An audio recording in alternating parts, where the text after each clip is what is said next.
नमस्कार दोस्तों, कैसे हैं आप लोग। आशा करते हैं आप लोग अच्छे होंगे, स्वस्थ होंगे और मस्त होंगे। तो जैसा कि फ्रेंड्स अभी बज हैं रात के 2 और आपके लिए कर रहे हैं शॉर्ट वीडियो, क्योंकि आपका जो प्रैक्टिस सेट है रोजाना सुबह 8 बजे आपको मिल जाता है। ठीक है, साथ में साथ आपको इसका पीडीएफ भी दिया जाता है। पीडीएफ आपको रात को टेलीग्राम पे भेज दिया जाता है। तो टेलीग्राम चैनल का लिंक डिस्क्रिप्शन में दिया गया है, आप लोग जाकर वहाँ से ज्वाइन हो जाइएगा। ठीक है, और सुबह जो 8 बजे आपका वीडियो आता है, एसएससी सीजीएल के एग्जाम तक आपका वीडियो आएगा।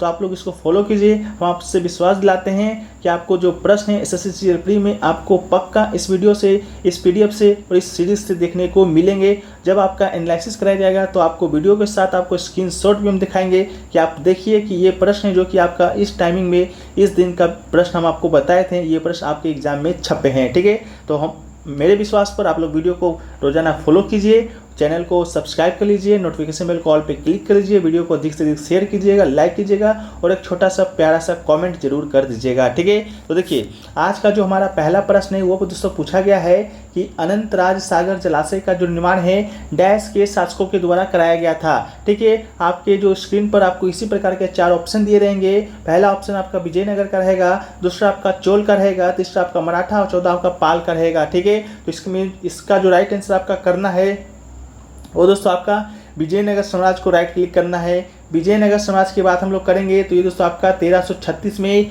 2 भाई, ठीक है, 2 भाई को याद रखिएगा, हरियर और बुक्का। ठीक है, हरियर और बुक्का ने इस साम्राज्य का स्थापना किया था और ये साम्राज्य है आपका 1546 ईस्वी तक चला था। ठीक है, 1546 ईस्वी तक चला था, 1336 ईस्वी से। ठीक है, इसके अलावा इस साम्राज्य का तो अंत है आपका एक युद्ध हुआ था, आपको मालूम होगा, तालीकोटा का युद्ध। ठीक है, तालीकोटा का युद्ध दोस्तों आपका हुआ था 1565 ईस्वी में। कहा जाता है कि इसी युद्ध के बाद है जो कि आपका विजयनगर साम्राज्य का जो पतन है वो दोस्तों आपका होना शुरू हो गया था। ठीक है, तो आपका राइट आंसर हो जाएगा विजयनगर। विजयनगर साम्राज्य की बात करेंगे तो दक्षिण भारत का एक साम्राज्य था, बहुत ही शक्तिशाली था। हरियर बुक्का दोनों भाई ने इस साम्राज्य का स्थापना किया था और बड़े और छोटे भंडारण टैंकों का निर्माण के लिए ये जो साम्राज्य है वो आपका गहरी रुचि लिया था।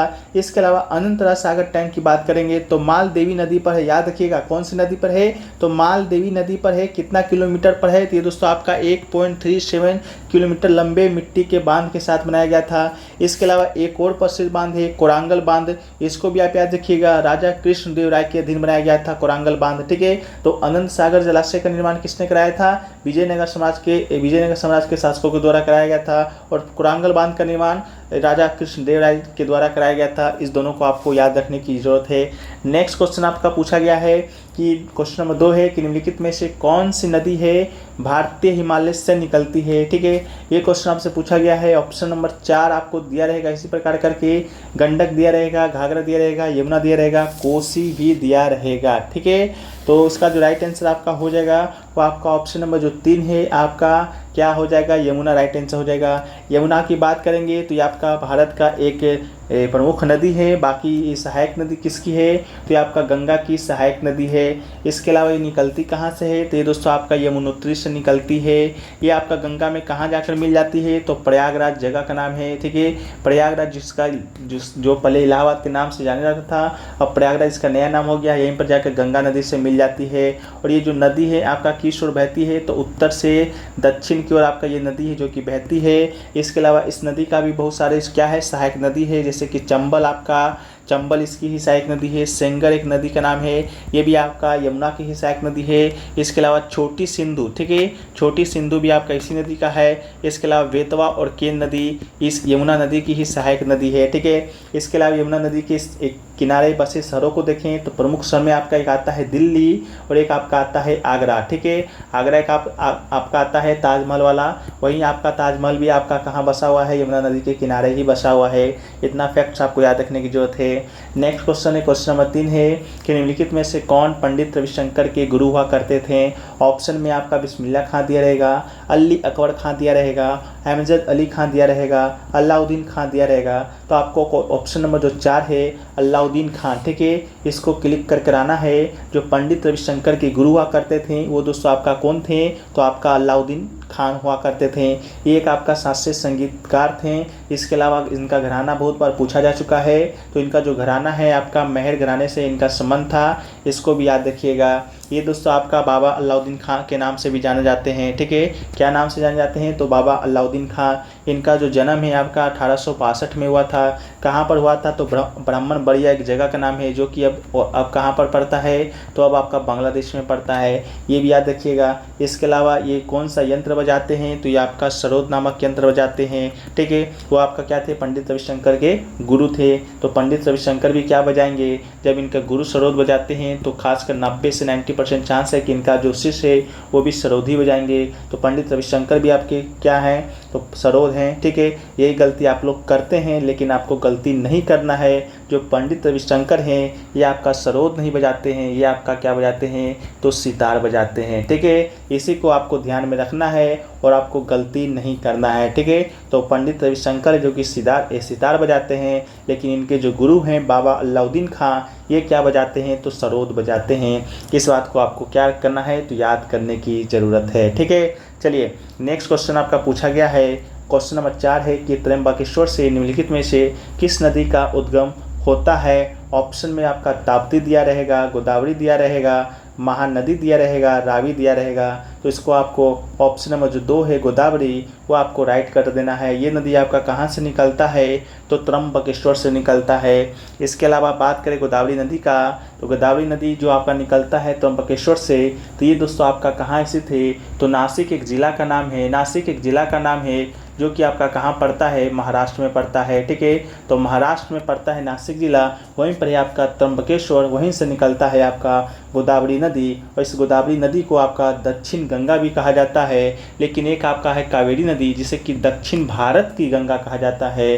तो दक्षिण भारत की गंगा कावेरी नदी को और दक्षिण गंगा गोदावरी नदी को कहा जाता है। और ये भारत की दूसरी सबसे लंबी नदी है, इस बात को भी याद रखिएगा। और इस नदी पर आपका 2 बांध बने हुए हैं। एक बांध आपका है पोल्लावरम बांध जो कि आपका आंध्र प्रदेश में है, एक है आपका पोचमपंद बांध जो कि आपका कहाँ है? तेलंगाना में है। इसके अलावा गोदावरी नदी की बहुत सारी सहायक नदी भी है, जैसे कि प्राणहिता नदी, प्रवर नदी, पूर्णा नदी, मंजरा और पेंगांग नदी, गंगा नदी, ये सभी आपके गोदावरी नदी की ही सहायक नदी हैं। अब बात आया है महाराष्ट्र का, तो महाराष्ट्र से संबंधित आपका आज ही, ठीक है, अभी हाल फिलहाल में जो आपका करंट अफेयर चल रहा है, यहाँ पर दोस्तों आपका बनाया गया है क्या? उप मुख्यमंत्री। ठीक है, डिप्टी सीएम दोस्तों बनाए गए हैं अभी हाल ही में। किनको बनाए गए हैं? तो आपका अजीत पवार को बनाए गए हैं। अजीत जो पवार हैं वो दोस्तों आपका एनसीपी के आपका क्या है? नेता है, एनसीपी से आपके विधायक है महाराष्ट्र से, उन्हीं को आपका अजीत पवार को उप मुख्यमंत्री बनाया गया है। इसी के साथ महाराष्ट्र में अब 2 उप मुख्यमंत्री हो गए हैं। पहला तो आपका अजीत पवार, दूसरा आपका देवेंद्र फडणवीस। ठीक है, इसके अलावा महाराष्ट्र में आपके सीएम कौन है? तो ये सीएम है दोस्तों आपका शिवनाथ एक शिंदे। ठीक है, शिवनाथ एक शिंदे आपके महाराष्ट्र के सीएम है, 2 उप सीएम के साथ, यानी कि 2 डिप्टी सीएम के साथ। ठीक है, अजीत पवार और आपका देवेंद्र फडणवीस। ठीक है, चलिए इसको भी याद रख लीजिएगा, करंट से रिलेटेड था, आपको एग्जाम में आ सकता है। इसके अलावा ऑप्शन में दिया गया था आपका एक महानदी, जो कि दोस्तों इसका उद्गम कहाँ होता है? तो सिहावा एक छत्तीसगढ़ में जगह का नाम है, वहीं से आपका उद्गम होता है महानदी का। इसके अलावा ताप्ती नदी का उद्गम की बात करेंगे तो बैतूल जिला मध्य प्रदेश में स्थित है, वहाँ से आपका ताप्ती का उद्गम होता है। और रावी नदी की बात करेंगे तो हिमाचल प्रदेश के कांगड़ा जिले की मुल्तान तहसील से आपका रावी नदी का उद्गम होता है। वहीं पर नेक्स्ट क्वेश्चन आपका है कि हम जो भोजन खाते हैं उससे प्राप्त ऊर्जा हमारे शरीर में किस रूप में संग्रहित होती है? यानी कि in what form is the energy derived from the food that we eat is stored in our body. ठीक है, ऑप्शन में आपका इसी प्रकार रहेंगे, शर्करा रहेगा यानी कि ग्लूकोज, माल्टोज, ग्लाइकोजन, और आपका स्टार्च ऑप्शन में दिया रहेगा। तो इसको क्या करना है? इसका जो राइट आंसर आपको करके आना है वो आपका ग्लाइकोजेन, यानी कि ग्लाइकोजेन आपको करके आना है। ठीक है, इसके अलावा हम लोग ग्लाइकोजेनेसिस की बात करेंगे, जो कि एक प्रक्रिया है जो कि हमारे बॉडी में होता है। ये जो प्रक्रिया है जैव रासायनिक प्रक्रिया है, जिसमें ग्लूकोज को यकृत में ग्लाइकोजोन में परिवर्तित किया जाता है, और ये आपका ग्लाइकोजेनेसिस के रूप में जाना जाता है। इसके अलावा इस प्रक्रिया को शुरू करने के लिए सेल में अतिरिक्त ग्लूकोज होना चाहिए। ग्लूकोज प्रारंभिक अणु है और ग्लाइकोजेनेसिस की प्रक्रिया के माध्यम से परिवर्तित होता है। ठीक है, इसके अलावा जब हमारे शरीर में आसानी से उपलब्ध ग्लूकोज नहीं होता है तो शरीर है जो कि ग्लाइकोजोनिस की प्रक्रिया के माध्यम से ग्लाइकोजेन बनाता है। इसके अलावा यह प्रक्रिया यकृत में आराम की अवधि के दौरान सक्रिय होता है। तो ये भी याद रख लीजिएगा, ये प्रक्रिया होता कहाँ पर है, तो यकृत में होता है और ग्लूकोज के उस स्तर की प्रतिक्रिया में इंसुलिन के द्वारा भी सक्रिय होता है। ठीक है, यह आपका ग्लाइकोजेनेसिस का आपका एक प्रक्रिया था जो कि हमारे ही बॉडी में होता है। ठीक है, तो इसको आपको याद रख लीजिएगा। इसके अलावा अगला जो आपका क्वेश्चन पूछा गया है वो क्वेश्चन पूछा गया है, क्वेश्चन नंबर 6 है कि निम्नलिखित में से कौन सा शहर है जो कि कावेरी डेल्टा में शासक विजयालय के द्वारा बनवाया गया था। ऑप्शन नंबर तिरुपुर एक है, 2 आपका मदुरै है, तीसरा आपका तिरुचिरापल्ली है, एक आपका तंजूर है। तो ऑप्शन नंबर जो 4 है तंजावुर, वो आपका राइट आंसर हो जाएगा। बात कर लेते हैं हम लोग विजयालय की। तो विजयालय किस साम्राज्य का संस्थापक था, ये आप बताइएगा। तो ये दोस्तों हम बता दें तो ये आपका चोल जो साम्राज्य था दक्षिण भारत का, चोल वंश का स्थापना है जो कि किसने किया था, तो विजयालय ने ही किया था। इसके अलावा उन्होंने क्या किया था, डेल्टा कावेरी डेल्टा पर अधिकार कर लिया था और मुत्तरियार के नियंत्रण में था और तंजावुर का निर्माण किया था। तंजावुर की बात करेंगे तो तमिलनाडु का आपका 7वां सबसे बड़ा शहर है। ठीक है, कहाँ का शहर है, तो तमिलनाडु आपका तंजावुर है जो कि तमिलनाडु का 7वां सबसे बड़ा शहर है। और जो एक प्रसिद्ध मंदिर है आपका बृहदेश्वर मंदिर जो कि चोल समाज के शासकों के द्वारा बनवाया गया है, ये भी दोस्तों आपका कहाँ पर स्थित है, तो ये भी दोस्तों आपका तंजावुर में ही स्थित है। इसको भी आप याद रखिएगा। इसके अलावा तंजौर चित्रकला का घर भी है। इसके अलावा चोल समाज की बात करेंगे तो इसकी स्थापना हम लोग बात कर लिए किसने किया था, विजयालय ने किया था। कब किया था, तो 1850 ईस्वी में किया था। इसके जो महान शासक हुए तो एक तो आपका राज पर महान शासक हुआ, एक आपका राजेंद्र प्रथम। ठीक है, इसके अलावा राजा ने बृहदेश्वर मंदिर का निर्माण भी कराया था जो कि तंजावुर में स्थित है और ये जो आपका मंदिर है भगवान शिव को समर्पित है। इसके अलावा राजेंद्र प्रथम ने पाल राजा महलपाला को हराया था और गंगई गोड चोलम की उपाधि धारण किया था। इसके अलावा चोल समाज के अंतिम शासक अगर आपसे पूछ दिया जाए तो राजेंद्र तृतीय, इसका आपका राइट आंसर हो जाएगा। नेक्स्ट क्वेश्चन है आपका क्वेश्चन नंबर 7 है कि निम्नलिखित में से कौन सा मौलिक अधिकार आपका नहीं है। 4 ऑप्शन आपके रहेंगे, मत देने का अधिकार, समानता का अधिकार, धार्मिक स्वतंत्रता का अधिकार और शोषण के विरुद्ध अधिकार। ठीक है, तो इसका जो राइट आंसर आपका करना है मत देने का अधिकार आपको राइट कर देना है, क्योंकि मत देने का जो अधिकार है आपका मौलिक अधिकार नहीं है। बात कर लेते हैं हम लोग मौलिक अधिकार का। तो मौलिक अधिकार आपका कहाँ पर स्थित है, तो संविधान का जो भाग 3 है और अनुच्छेद 12 से 35 है उसी में मौलिक अधिकारों का वर्णन किया गया है। और मौलिक जो अधिकार है वो आपका क्या है, तो न्याय संगत है। इसके अलावा सरदार वल्लभ भाई पटेल को भारत में मौलिक अधिकारों का जनक माना जाता है। इसके अलावा मूल संविधान में बात करेंगे तो जब संविधान आपका 1950 में बनकर तैयार हुआ था, और बन के तैयार तो पहले ही हो गया था, लेकिन 1950 में जब आपका लागू हुआ था उस समय आपका मौलिक अधिकार का जो संख्या है उस समय आपका 7 था। इसके अलावा एक जो मौलिक अधिकार आपका था संपत्ति का अधिकार, जिसे कि आपका 1978 में आपका 44वां संविधान संशोधन हुआ था, उसके माध्यम से इस मौलिक अधिकार को हटा दिया गया था और आपका कहाँ पर रख दिया गया था, तो 300 के ए में। ठीक है, 300 के ए में ये आपका रख दिया गया था, जो कि मौलिक संपत्ति का जो अधिकार था पहले आपका अनुच्छेद 31 में था, 31 से कहाँ चला गया, 300 के ए में चला गया था। इसके बाद ये आपका मौलिक अधिकार से कौन अधिकार बन गया, तो मौलिक अधिकार से आपका कानूनी अधिकार बन गया। तो बात रही कि वर्तमान में कितने मौलिक अधिकार हैं, तो वर्तमान में आपका 6 मौलिक अधिकार हैं। वो कौन कौन से 6 मौलिक अधिकार हैं उसको हम लोग देख लें। तो एक है आपका समानता का अधिकार जो कि अनुच्छेद 14 से 18 तक में वर्णित है। एक है आपका स्वतंत्रता का अधिकार जो कि आपका 19 से आपका 22 तक में आपका क्या है, आपका वर्णित है। एक है आपका शोषण के विरुद्ध अधिकार जो कि आर्टिकल 23 और 24 में वर्णित है। धर्म की स्वतंत्रता की बात करेंगे तो 25 से 28 तक में आपका धर्म की स्वतंत्रता है और 29 से 29, 30, 31 दोस्तों आपका सांस्कृतिक शैक्षिक अधिकार है और संवैधानिक उपचारों का अधिकार आपका अनुच्छेद 32 में वर्णित है। तो ये आपका वर्तमान में 6 मौलिक अधिकार हैं जिसको आपको याद रखने की ज़रूरत है। और मौलिक जो अधिकार है वो किस देश के संविधान से अडॉप्ट किया गया है, तो ये आपका यूएसए यानी कि यूनाइटेड स्टेट ऑफ अमेरिका के संविधान से हमारे भारतीय संविधान में लिया गया है। मूल रूप से 7 था लेकिन वर्तमान में 6 है। 6 मौलिक अधिकार आपके सामने है। ठीक है, नेक्स्ट है आपका क्वेश्चन नंबर 8 है कि देश के केंद्रीय बैंक यानी कि सेंट्रल बैंक का निम्नलिखित में से कौन सा कार्य नहीं है। ऑप्शन में आपका इस प्रकार रहेगा कि यह देश की मुद्रा आपूर्ति को नियंत्रित करता है। तो ये आपका सेंट्रल बैंक, देश का सेंट्रल बैंक कौन है? आरबीआई है। ठीक है, आरबीआई है। तो आरबीआई का क्या कार्य है? देश की मुद्रा आपूर्ति को नियंत्रित करता है। बिल्कुल करता है जी। इसके अलावा अगला है कि देश ये जनता से जमा स्वीकार करता है। तो क्या आप आरबीआई में कभी जाकर पैसा जमा किए हैं? क्या आपके दोस्त आके जमा किए हैं? क्या आपके परिवार वाले जमा किए हैं? अगर किए हैं तो कमेंट सेक्शन में बताइएगा। नहीं तो ठीक है, तो ये दोस्तों आपका जनता से जमा स्वीकार आपका आरबीआई जो बैंक है वो नहीं करता है। तो यही आपका राइट आंसर हो जाएगा। इसके अलावा अगला जो आपका है, ये सरकार के लिए एक बैंकर के रूप में कार्य करता है। तो बिल्कुल करता है जी। ये देश की मुद्रा जारी करता है। तो बिल्कुल करता है। अभी हाल ही में इसने 2000 का मुद्राएं जो कि आपका नोट चल रहा था उसको बंद किया है। और आपका जब डीमोनेटाइजेशन हुआ था यानी कि नोटबंदी हुआ था तो नए नए नोट जो जारी किया था 500 2000 का, तो ये कौन किया था? आरबीआई ही तो किया था। तो ये देश का मुद्रा भी जारी आपका करता है। ठीक है, तो इसको भी आप याद रखिएगा। आरबीआई का राष्ट्रीयकरण दोस्तों आपका कब हुआ था? तो इसका जो राष्ट्रीयकरण है आपका 1949 में हुआ था। इसके बाद इसके स्थापना की बात करेंगे तो आरबीआई का जो स्थापना है आपका 1935 में हुआ था। लेकिन अधिनियम आपसे पूछेगा तो 1934 मानना है। 1934 के अधिनियम के फलस्वरूप ही 1935 में आपका क्या हुआ था? आरबीआई का स्थापना हुआ था।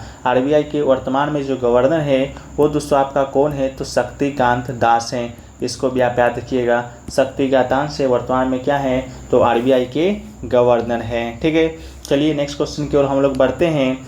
तो नेक्स्ट जो क्वेश्चन आपका पूछा गया है, क्वेश्चन नंबर 9 है कि वस्तु के द्वारा तय की गई दूरी समय डैश है, यानी कि distance cover by object is dash to time. तो ऑप्शन में आपका दोहरा अनुपातिक, प्रत्यक्ष अनुपातिक, विपरीत समानुपातिक और समान अनुपातिक रहेगा। तो इसका जो राइट आंसर आपका हो जाएगा ऑप्शन नंबर 2, प्रत्यक्ष अनुपातिक आपका राइट आंसर हो जाएगा। जैसा कि हम लोग जानते हैं कि किसी वस्तु के द्वारा तय की गई दूरी आपका क्या होता है? गति इंटू समय होता है।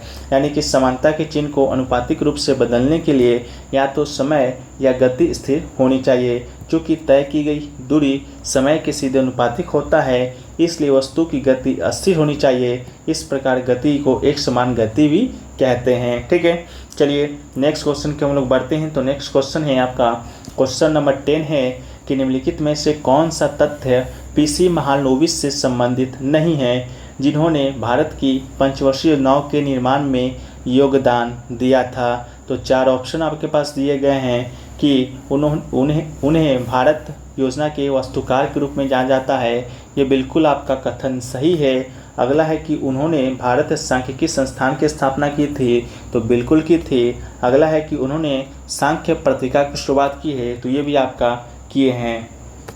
तो ऑप्शन नंबर जो अगला है आपका ऑप्शन नंबर 2, जब आप ये आपका तीनों ऑप्शन सही है तो ऑब्वियसली आपका जो ऑप्शन बच जाता है वो आपका गलत हो जाएगा और प्रश्न के हिसाब से वो ऑप्शन आपका सही हो जाएगा। तो क्या है? तो पीसी महालनोबिस का जन्म 1983 में हुआ है। तो क्या आप मानते हैं कि पीसी महालनोबिस का जो जन्म है आपका 1983 में हो सकता है जब भारत विश्व कप जीता था पहली बार? तो बिल्कुल नहीं हो सकता है, क्योंकि भारत में पंचवर्षीय योजनाओं के निर्माण में योगदान दिए हैं। तो पंचवर्षीय योजना आपका कब आया है? तो 1951 में आपका पंचवर्षीय योजना आया है। तो इनका जो जन्म है आपका 1951 से पहले ही होगा, ना कि 1983 में होगा। तो इस तरह से भी आपको एग्जाम में क्या करना है? छांटना है। ठीक है, अब बात कर लेते हैं पीसी महालनोबिस के बारे में। तो इनका जो पूरा नाम है आपका प्रशांत चंद्र महालनोबिस है। ठीक है, इनका पूरा नाम क्या है? तो प्रशांत चंद्र महालनोबिस है और भारतीय सांख्यिकी जनक के रूप में इन्हें जाना जाता है। और आपका इनका जो जन्म है आपका 1983 नहीं 1893 में हुआ था। 1893 भी कब हुआ था? तो 29 जून को हुआ था। इसलिए 29 जून को हम लोग क्या बनाते हैं? तो आपका स्टैटिक्स डे यानी कि सांख्यिकी दिवस हम लोग 29 जून को इनके जन्म दिवस के उपलक्ष्य में ही मनाते हैं। साथ में साथ इन्हें आपका पद्म विभूषण भी दिया गया है। तो इनको जो पद्म विभूषण है वो आपका 1968 में दिया गया है। इसके अलावा इन्होंने सांख्यिकी संस्थान की स्थापना किया था 1931 में, एवं सांख्य पत्रिका की शुरुआत भी इन्होंने की थी। ठीक है, इसके अलावा भारतीय नियोजन के वास्तुकार के रूप में जानते हैं, और 29 जून को सांख्यिकी दिवस के रूप में भी हम लोग मनाते हैं। इसके अलावा प्रथम राष्ट्रीय सांख्यिकी दिवस कब मनाया गया है, तो 2007 में 29 जून को मनाया गया था। ठीक है, चलिए नेक्स्ट क्वेश्चन आपका है, क्वेश्चन नंबर 11 है कि चीन और म्यांमार की ओर जाने वाले रास्ते में ब्रह्मपुत्र घाटी की एक पहाड़ी पर निम्नलिखित में से कौन सा पूरा स्थल है। ठीक है, पूरा स्थल है, ऑप्शन नंबर 1 है मेहरगढ़ है, ऑप्शन नंबर 2 है दाउजली हैंडिंग है, ऑप्शन नंबर 3 है गुफाकाल, ऑप्शन नंबर 4 है पयमपल्ली। तो इसका जो राइट आंसर है आपका क्या हो जाएगा, दाउजली हेडिंग इसका राइट आंसर हो जाएगा। दाउदली हेडिंग की बात करेंगे तो ये आपका क्या है, तो नौपाषाणिक स्थल है। क्या है, तो नौपाषाणिक आपका स्थल है, जो कि कहाँ पर पड़ता है, तो ये दोस्तों आपका असम में पड़ता है। ब्रह्मपुत्र घाटी भी कहाँ पर है, तो ये भी आपका असम में है। इसके अलावा यहाँ से आपका 2 औजार मिले हैं, एक है आपका ओखली, एक है आपका मूसल। ठीक है, मूसल सहित पत्थर जो औजार मिले हैं वो दोस्तों आपका यहीं से दाउजली हेडिंग से मिले हैं। इसके अलावा ये भारत में खोजा गया पहला स्तरीकृत, ठीक है, स्तरीकृत नौपाषाणी स्थल है। इसके अलावा इसका जो खुदाई है किसने किया है, तो MC गोस्वामी। ठीक है, MC गोस्वामी और आपका TC शर्मा। ठीक है, MC गोस्वामी और TC शर्मा टीम के द्वारा 1961 से 1963 के बीच इस नौपाषाणिक स्थल का खुदाई किया गया था। ठीक है, इसके अलावा ब्रह्मपुत्र घाटी की बात करेंगे तो हम लोग बात कर लिए कि कहाँ पर है, तो असम में है, और इसका जो चौड़ाई है आपका 80 किलोमीटर है। इसके अलावा घाटी की जो मुख्य नदी है ब्रह्मपुत्र विश्व की सबसे बड़ी नदियों में से एक है, और अपने औसत बहाव के मामले पर 5वें स्थान पर है। यह आपका नदी हिमालय की कैलाश पर्वतमाला से निकलती है, और बांग्लादेश में ब्रह्मपुत्र नदी को क्या कहा जाता है, तो जमुना कहा जाता है जी। गंगा नदी को क्या कहा जाता है, तो पद्मा कहा जाता है। इसको भी आप याद रख लीजिएगा। इसके अलावा बात करें अरुणाचल प्रदेश में ब्रह्मपुत्र को दिहांग के नाम से जाना जाता है जी। इसके अलावा ब्रह्मपुत्र को लाल नदी भी कहा जाता है। इसको भी आप लोग क्या कीजिएगा, याद रख लीजिएगा फ्रेंड्स। ठीक है, इसके अलावा हम लोग नेक्स्ट क्वेश्चन की ओर बढ़ेंगे। तो नेक्स्ट क्वेश्चन बढ़ने से पहले आप लोग यहाँ पर देख लीजिए, दाउजली जो हेडिंग है ये आपका कहाँ पर, ये आपका असम का क्षेत्र है, यहीं पर आपका क्या है, दाउजली हेडिंग है। इसके अलावा एक आपका है बुर्ज होम जो आपका है ये दोस्तों आपका क्या है, तो ये भी आपका एक स्थल ही है पुरातात्विक, जो कि कहाँ पड़ता है, तो ये आपका जम्मू कश्मीर में पड़ता है।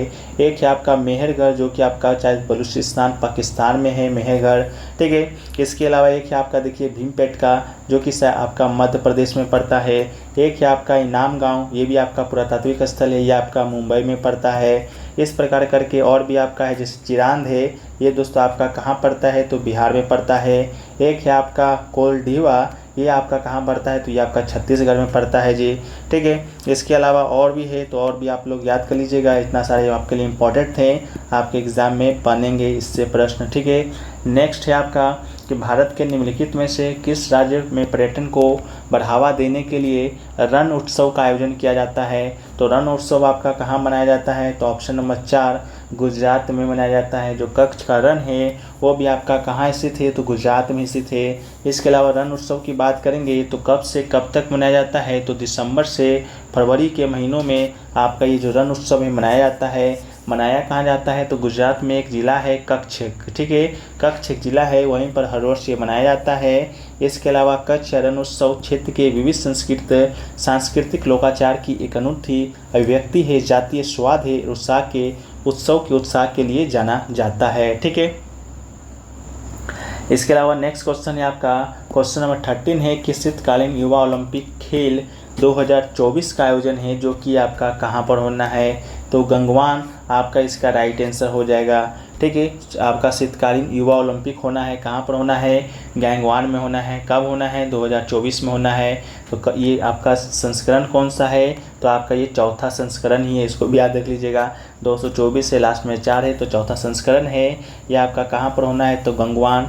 कहाँ पर पड़ता है, तो कोरिया गणराज्य में पड़ता है जी। तो कोरिया गणराज्य का एक जगह का नाम है गंगवान, वहीं पर आपका ये होगा। इससे पहले दोस्तों आपका 2018 में शीतकालीन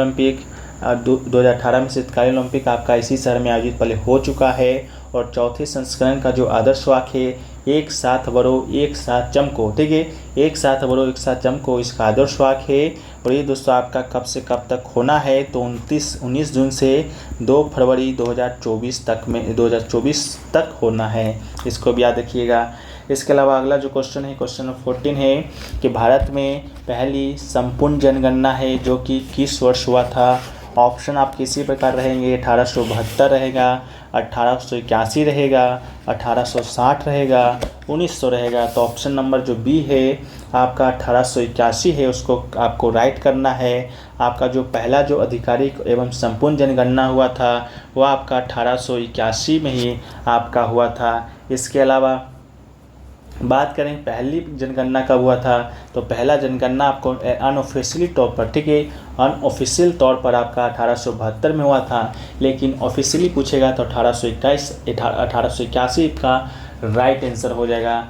इसके अलावा 2011 की जो जनगणना है अभी तक का अंतिम जनगणना है भारत का, तो ये आपका 15वीं जनगणना था, लेकिन स्वतंत्र भारत का पूछेगा तो स्वतंत्र भारत का आपका 7वीं जनगणना है। पहली बार स्वतंत्र भारत में जनगणना कब हुआ था, तो 1951 में हुआ था, ठीक है। उसके बाद से 2011 तक का जनगणना है, तो 2011 का जनगणना आपका है 7वां जनगणना है। इसको भी आप याद रख लीजिएगा। नेक्स्ट है आपका जनगणना कब कराया जाता है, तो हर 10 वर्ष में कराया जाता है। तो आप बोलिएगा सर कि 2011 में जनगणना हुआ था तो 2021 में हो जाना चाहिए था, लेकिन अभी आपका चल रहा है 2023, तो जनगणना क्यों नहीं हुआ, तो जनगणना इसलिए नहीं हुआ क्योंकि आ गया था क्या, कोरोना। तो कोरोना के कारण है आपका जो जनगणना है वो दोस्तों आपका रुका हुआ है। माना जा रहा है कि आपका सितंबर 2023 से जो आपका 2021 का जो जनगणना है वो आपका शायद शुरू हो जाएगा, ठीक है।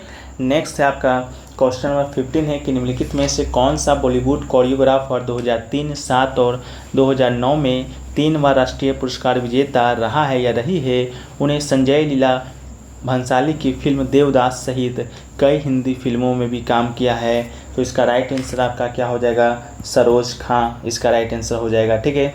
नेक्स्ट है आपका कि ऑल इंडिया मुस्लिम लीग की स्थापना है 1906 में आपका कहाँ हुआ था, तो 1906 में आपका जो ऑल इंडिया मुस्लिम लीग का स्थापना है वो आपका ढाका में हुआ था। इसके अलावा कब हुआ था, तो 30 दिसंबर को हुआ था 1906 में, ठीक है। कहाँ पर हुआ था, ढाका में हुआ था, और ढाका के नवाब सलीमुल्लाह खान के नियंत्रण में किया गया था, ठीक है। इसके अलावा 1906 में कराची पाकिस्तान में बनाया गया था, इस लीग का संविधान बनाया गया था। इस लीग का पहला अधिवेशन की बात करेंगे तो 1908 में हुआ था। ये कहाँ पर हुआ था, तो अमृतसर में हुआ था। अमृतसर कहाँ पर है, तो पंजाब में है। और ऑल इंडिया मुस्लिम लीग के पहले सत्र की जो अध्यक्षता है वो किसके द्वारा किया गया था, तो आगा खां के द्वारा किया गया था। और मुस्लिम लीग ने जो बंगाल विभाजन आपका हुआ था 1905 में, उसको क्या किया था, समर्थन प्रदान किया था। जो बंगाल का जो विभाजन है किसके काल में हुआ था, तो लॉर्ड कार्जन के वायसराय में आपका हुआ था, ठीक है। इसके अलावा जो बंगाल विभाजन की घोषणा है आपका लॉर्ड कर्जन ने कब किया था, तो 19 जुलाई को 1905 में किया था। इसके अलावा बंगाल का विभाजन अक्टूबर 1905 में लॉर्ड कर्जन के द्वारा किया गया था। इसके अलावा बंगाल को 2 नए प्रांत जैसे कि बंगाल, पश्चिमी बंगाल और बिहार उड़ीसा प्रांत शामिल है, और पूर्वी बंगाल जैसे कि असम, ढाका के साथ उत्तरार्ध की राजधानी थे में विभाजित कर दिया गया था। नेक्स्ट है आपका ऑप्शन नंबर 17 है कि जड़त्व के बारे में सही कथन का पहचान करना है। तो इसका जो राइट आंसर आपका हो जाएगा ऑप्शन नंबर 3, द्रव्यमान जितना होगा जड़त्व है जो कि उतना ही अधिक होगा, इसका राइट आंसर हो जाएगा। अब बात कर लेते हैं जड़त्व कहते किसको हैं, तो सभी पिंडों का एक अंतर्निहित गुण है जिसके कारण वे अपने स्वयं के द्वारा अपनी स्थिर अवस्था या एक समान गति को एक सीधी रेखा में नहीं बदल सकते, उसी को हम लोग क्या कहते हैं, जड़त्व कहते हैं। इसके अलावा किसी वस्तु की अपनी विराम अवस्था या एक समान गति की अवस्था में परिवर्तन का विरोध करने की स्वाभाविक प्रवृत्ति ही जड़त्व है जो कि कहलाती है, ठीक है। इसके अलावा जड़त्व एक पिंड के दौरान का माप होता है और जड़त्व का कोई भी भौतिक मात्रा नहीं है, यह केवल पिंड का एक गुण है जो कि पिंड के द्रव्यमान पर निर्भर करता है। इसके अलावा जड़त्व का कोई इकाई भी नहीं है, कोई आयाम भी नहीं है, ठीक है। इसके अलावा ऊपर से ये स्पष्ट है कि पिंड का वो गुण जो पिंड के द्रव्यमान पर निर्भर करता है, अर्थात किसी वस्तु का द्रव्यमान उसके जड़त्व का ही माप होता है। जिस पिंड का द्रव्यमान जितना अधिक होगा वो पिंड का जड़त्व भी उतना ही अधिक होगा, ठीक है। नेक्स्ट क्वेश्चन है, क्वेश्चन नंबर 18 है कि सेंट पीटर्सबर्ग को व्लादिवोस्तोक से जोड़ने वाला रेल मार्ग का क्या नाम है। तो उस रेल मार्ग का जो नाम है आपका ट्रांस साइबेरियन रेलवे है। तो आपका राइट आंसर हो जाएगा। ये आपका कहाँ पर है, तो रूस में है। ये कितना किलोमीटर है, तो 11,263 किलोमीटर की लंबाई वाला ये रेलवे लाइन है। ठीक है, इसके अलावा ट्रांस साइबेरियन रेलवे की बात करेंगे तो दुनिया का सबसे लंबा रेलवे है और 1891 1916 के बीच मॉस्को को व्लादिवोस्तोक शहर से जोड़ने के लिए यह आपका रेलवे ट्रैक बनाया गया था। अगला है क्वेश्चन नंबर 19 कि लोक नृत्य तरंग मेल निम्नलिखित में से किस राष्ट्र से संबंधित है। तो तरंग मेल का जो संबंध है आपका वो आपका भारतीय राज्य गोवा से है। तो राइट आंसर आपका गोवा हो जाएगा। तो सर आप कहिएगा इसको किया कब जाता है, तो जब जब आपका दशहरा होता है और जब जब दोस्तों आपका होली होता है उसी समय ये नृत्य का प्रदर्शन किया जाता है। इसके अलावा और भी कुछ लोक नृत्य देखें जैसे कि डंडा यात्रा, ये कहाँ पर किया जाता है, तो ये आपका उड़ीसा में किया जाता है। दादरा एक लोक नृत्य है, वो आपका उत्तर प्रदेश में किया जाता है। दादरा समझ के दादर नागर हवेली नहीं मार दीजिएगा आप लोग। एक है आपका जवारा जो कि मध्य प्रदेश में किया जाता है। एक है आपका गौरमारिया जो कि आपका छत्तीसगढ़ में। एक है आपका बिरहा जो कि बिहार में किया जाता है। कुम्मी जो कि तमिलनाडु और केरल के कुछ क्षेत्रों में किया जाता है। एक है आपका फुगरी आपका गोवा में किया जाता है और तरंग मेल भी आपका गोवा में ही किया जाता है। नेक्स्ट है आपका क्वेश्चन नंबर 20 है कि AIBA मुक्केबाजी जूनियर लड़कों और लड़कियों की प्रतियोगिताओं में मुकाबले में प्रत्येक जो राउंड है कितनी मिनट का होना चाहिए। तो ये आपका प्रत्येक 2 मिनट का होना चाहिए। तो राइट आंसर आपका 2 हो जाएगा। इसके अलावा अगला नंबर जो क्वेश्चन है वह है कि निम्नलिखित में से किसे मार्च 2023 में 3 अलग अलग श्रेणियों के लिए प्रतिष्ठित एशिया बुक ऑफ रिकॉर्ड्स प्रमापन से सम्मानित किया गया है। तो ये सम्मानित किया गया है आपका महामेट्रो नगर से। यह आपका CA यानी कि करंट अफेयर्स का क्वेश्चन है, तो यह आपके लिए एग्ज़ाम के लिए बहुत ही इम्पॉर्टेंट हो जाता है। तो महामेट्रो नागपुर को मार्च 2023 में 3 अलग अलग श्रेणियों के लिए प्रतिष्ठित एशिया बुक्स रिकॉर्ड्स मापन से सम्मानित किया गया है। ठीक है, इसको आप लोग याद रख लीजिएगा। बाकी जो फैक्ट्स हैं आप लोग पढ़ लीजिएगा, PDF आपको टेलीग्राम पे मिल जाएगा। इसके अलावा अगला जो है आपका क्वेश्चन नंबर 22 कि UNDP रिपोर्ट 2022 के अनुसार लिंग विकास सूचकांक पर भारत की रैंक क्या है। तो भारत का जो रैंक है वह आपका 132 है। ठीक है, लिंग विकास सूचकांक यानी कि GDI, तो भारत का रैंक कितना है, तो 132 है। और GDI 3 आयामों में लैंगिक असमानता का समग्र उपाय है। पहला प्रजनन स्वास्थ्य, दूसरा आपका सशक्तिकरण और तीसरा आपका श्रम बाजार। भारत का GDI मूल्य कितना है, तो 0.849 है और विश्व औसत से थोड़ा सा कम है। आपका 9.958 आपका पूरे विश्व का है। ठीक है, इसको भी आप लोग याद कर लीजिएगा। नेक्स्ट है आपका क्वेश्चन नंबर 23 है कि किस टीम ने 2023 की रणजी ट्रॉफी है जो कि जीती है। तो ऑप्शन नंबर 1 आपका सौराष्ट्र आपका राइट आंसर हो जाएगा। सौराष्ट्र ने आपका हराया किसको है, तो बंगाल को हराया है। सर कितने विकेट से हराया है, तो 9 विकेट से हराया है। ये जो फाइनल का मुकाबला था सर ये कहाँ खेला गया था, तो ये आपका ईडन गार्डन में खेला गया था। सर ये ईडन गार्डन है पर कहाँ, तो ये आपका कोलकाता में स्थित है सर। इसके अलावा आपको बता दें कि आपका जो ये टीम है रणजी ट्रॉफी ये आपका 3 बार हुआ है और ये आपका जो सौराष्ट्र है आपका पिछले 3 सीजन में ये आपका जो रणजी ट्रॉफी है आपका दूसरा खिताब रहा है। बाकी रणजी ट्रॉफी का जो इतिहास है वो तो काफ़ी पुराना है। इसके अलावा इस टीम का जो कप्तान था वो कौन था सर, तो ये आपका जयदेव उनादकट था सर। ठीक है, इसके अलावा अंपायर की बात करेंगे तो नारायण जन्नी, वृंदा राठी, गायत्री वेणुगोपालन रणजी ट्रॉफी में अंपायरिंग करने वाली पहली महिला अंपायर बनी थी। इसके अलावा रणजी ट्रॉफी की बात करेंगे तो करवाता कौन है सर, तो भारतीय क्रिकेट कंट्रोल बोर्ड कराता है सर। इसका मुख्यालय कहाँ पर है, तो मुंबई महाराष्ट्र में सर स्थित है। इसके अलावा प्रारूप प्रथम श्रेणी क्रिकेट का पहला संस्करण कब हुआ था सर, तो 1934 से 35 में हुआ था। टूर्नामेंट का प्रारूप क्या है, तो राउंड रॉबिन फिर नॉकआउट है। इसके अलावा टीमों का संख्या कितना है सर, 38 है। इसके अलावा सर पूछिएगा BCCI के अध्यक्ष कौन है, तो ये दोस्तों आपका कौन है, आपका रोजर बिन्नी है। और सचिव कौन है, तो आपके जय शाह जी हैं। दोनों को याद रखिएगा, बहुत ही इंपॉर्टेंट है। नेक्स्ट आपका क्वेश्चन नंबर 24 कि एक्सिस म्यूचुअल फंड के नई CEO के रूप में किसे नियुक्त किया गया है। तो इसका जो राइट आंसर आपका हो जाएगा बी गोप कुमार आपका राइट आंसर हो जाएगा। इससे आपका CEO के साथ साथ क्या नियुक्त किया गया है, MD में नियुक्त किया गया है। कब नियुक्त किया गया है, 9 मार्च 2023 को नियुक्त किया गया है, इसलिए आपके लिए इम्पोर्टेंट हो जाता है। इसके अलावा ये स्थान किसका लेंगे सर, तो ये स्थान लेंगे आपका चंद्रेश निगम का। ठीक है, इससे पहले आपका चंद्रेश निगम ही क्या थे, आपका इस म्यूचुअल फंड के MD और CEO थे। इसके अलावा भारतीय प्रतिभूति विनिमय बोर्ड सेबी ने मई 2022 में एक्सिस म्यूचुअल फंड के पूर्व मैनेजर विजय जोशी को प्रतिभूति बाजार से प्रतिबंधित कर दिया गया है, इसको भी आप याद रखिएगा।